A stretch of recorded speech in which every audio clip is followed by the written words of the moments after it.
First, we had to keep our balance in the face of complex crosscurrents in the global and domestic economy. The lingering impact of 3 crises in 15 years, the pace of social and economic change that's still reverberating through the global economy in often unpredictable ways. There's some welcome resilience in the global economy, but there are warning signs for us as well. Challenges in the Chinese economy, deepening conflict in the Middle East, the persistence of inflation in some advanced economies.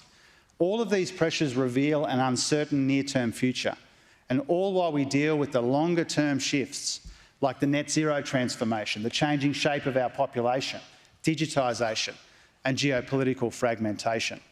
All of these go to the heart of our future security and prosperity. Now, amidst all of this, Australia has performed really well. Inflation is moderating, real wages are growing, the labour market has been resilient and business investment is strong. But at the same time, the combination of higher interest rates and higher inflation has weighed on our near-term growth prospects, and it's put our people under pressure. Responding to these crosscurrents required steady hands when it came to inflation, required hard heads making sure that we are robust and rigorous and getting value for money and putting the budget on a more sustainable footing, and warm hearts, recognising that people are doing it tough and that we had an opportunity but also a responsibility to help where we could. And it also required a series of balanced judgments, balancing our primary objective to help people now and investing in the future at the same time. We know that inflation is easing, but Australians are still hurting, which is why the budget was built on a tax cut for every taxpayer, an average tax cut of $36 a week, bigger tax cuts for more people to help with the cost of living. And on top of that, responsible relief that directly reduces inflation, recognising that cost of living pressures aren't confined to one section of the community, that Middle Australia is impacted as well.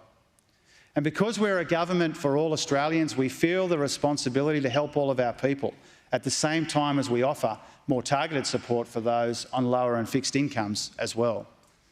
So power bill relief for every household, another increase to rent assistance for almost 1 million renters, and freezing the maximum cost of PBS prescriptions are forecast to directly reduce headline inflation by 0.5 percentage point in 2024-25. Now, to use the jargon, this will also help keep inflation expectations anchored, which means that we are supporting monetary policy. Now, while the outlook is uncertain, Treasury's forecasts make it clear that our policies could see inflation return to target earlier, perhaps even by the end of the year, helping to turn the tide for more Australians who are under pressure and who remain the #1 focus of this government.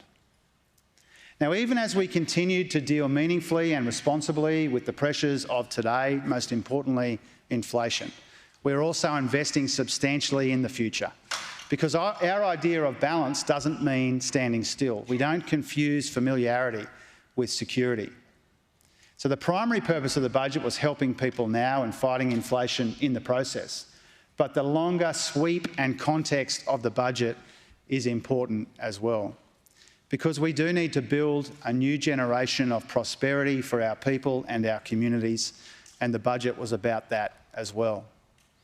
You've heard it said and you've seen it written before that Australia has had 3 economies. The first was colonial and agricultural. The second was industrial behind a tariff wall. And the third was created when Paul and Bob opened us up to the global economy without selling out. And what we are now creating together is Australia's 4th economy.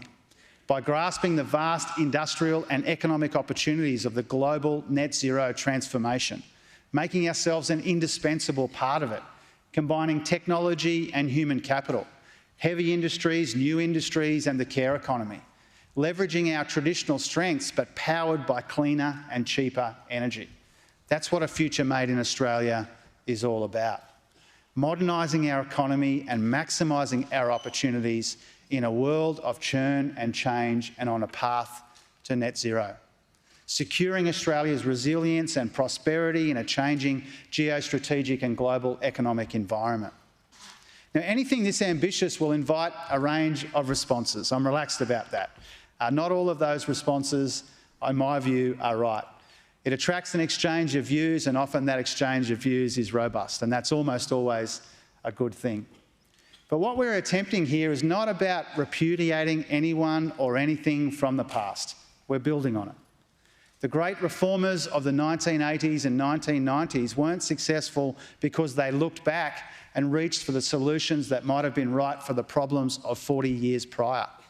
They were successful because they looked forward.